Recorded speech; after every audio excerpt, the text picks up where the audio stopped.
নমস্কার, কেমন আছেন সবাই?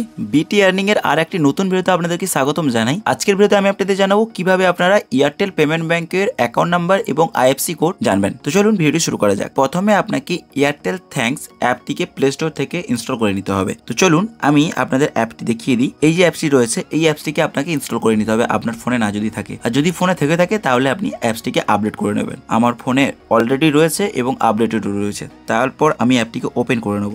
ওপেন করার টাইমে আপনার কাছে কিন্তু এখানে আপনার মোবাইল নাম্বার চাইবে। তো এয়ারটেল পেমেন্ট ব্যাংক যেই নাম্বারটিতে রয়েছে সেই নাম্বারটি আপনাকে এখানে এন্টার করতে হবে। তো আমি আমার মোবাইল নাম্বার এখানে এন্টার করে দিলাম। এন্টার করার পর এয়ারটেল অটোমেটিক এসএমএস এর থ্রু আপনার এই নাম্বারটিকে ভেরিফাই করবে এবং লগ ইন করবে। এরপর কিছু পারমিশন চাইবে, সেগুলো আপনাকে দিয়ে দিতে হবে। চলুন আমি পারমিশনগুলো অ্যালাউ করে দিচ্ছি। অ্যালাউ করার পর এইরকম ইন্টারফেস আপনার সামনে আসবে। এরপর এখানে প্রোফাইলের একটি লোগো পাবেন। এই প্রোফাইলের লোগোতে আপনাকে ক্লিক করতে হবে। ক্লিক করার পর এখানে একটি অপশন পাবেন ব্যাংক প্রোফাইল বলে। ব্যাংক প্রোফাইলে আপনাকে ক্লিক করতে হবে। ব্যাংক প্রোফাইলে ক্লিক করার পর এইরকম একটি ছোট অ্যাডভার্টাইজ আসবে, যেটা physical debit card Airtel payment ব্যাংকের। আপনারা চাইলে এখান থেকে এটা অর্ডার করতে পারেন, এর জন্য চার্জ অ্যাপ্লিকেবল আছে। এখানে অর্ডার নাও এ গিয়ে আপনি কিন্তু অর্ডার করতে পারেন। আমি এটা এখন অর্ডার করব না। এখানে ভিউ অ্যাকাউন্ট বলে একটি অপশন রয়েছে, এই অপশানে কিন্তু আপনাকে ক্লিক করতে হবে।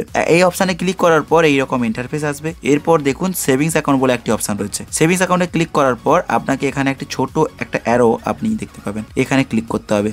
ক্লিক করার পর আপনার সামনে আপনার অ্যাকাউন্ট নাম্বার এবং আইএফসি কোড চলে এসেছে। এইখানে দেখুন আপনার নাম দেখাচ্ছে, এখানে রয়েছে আপনার অ্যাকাউন্ট নাম্বার, আর এখানে রয়েছে আপনার আইএফসি কোড। এটার স্ক্রিনশট আপনি নিতে পারেন, আর এটা আপনি চাইলে কাউকে শেয়ারও করতে পারেন। এখান থেকে দেখুন আইএফসি কোড কপি করা যাবে। এই যে ছোট একটি কপির লোগো রয়েছে, এইটাই ক্লিক করে কিন্তু আপনি আপনার এয়ারটেল পেমেন্ট ব্যাংকের আইএফসি কোডটি কিন্তু কপি করতে পারবেন। AIRP000001 এটা হচ্ছে এয়ারটেল পেমেন্ট ব্যাংকের আইএফসি কোড, এবং অ্যাকাউন্ট নাম্বার দিয়ে যে নাম্বারটি দেওয়া রয়েছে সেটা হচ্ছে আপনার অ্যাকাউন্ট নাম্বার। সাধারণত আপনাদের যে ফোন নাম্বারটা যেটা রেজিস্টার থাকে সেই নাম্বারটাই আপনাদের অ্যাকাউন্ট নাম্বার হয়, তবে ব্যতিক্রম অনেক ক্ষেত্রে এটা নাও হতে পারে, একটা আলাদা নাম্বারও অ্যাড হতে পারে নাম্বারের সঙ্গে। সেটা আপনাদের এটা চেক করে নেওয়া দরকার যে অ্যাকাউন্ট নাম্বারটা কি রয়েছে। ঠিক এইভাবে কিন্তু আপনি আপনার এয়ারটেল পেমেন্ট ব্যাংকের অ্যাকাউন্ট নাম্বার এবং আইএফসি কোড জানতে পারবেন। ভিডিওটি যদি ভালো লেগে থাকে বন্ধুদের সঙ্গে শেয়ার করবেন, আর আমার চ্যানেলটি খুবই ছোট তাই রিকোয়েস্ট করবো অবশ্যই চ্যানেলটিকে সাবস্ক্রাইব করবেন। দেখা হবে অন্য একটি ভিডিওতে। সবাই ভালো থাকবেন। নমস্কার।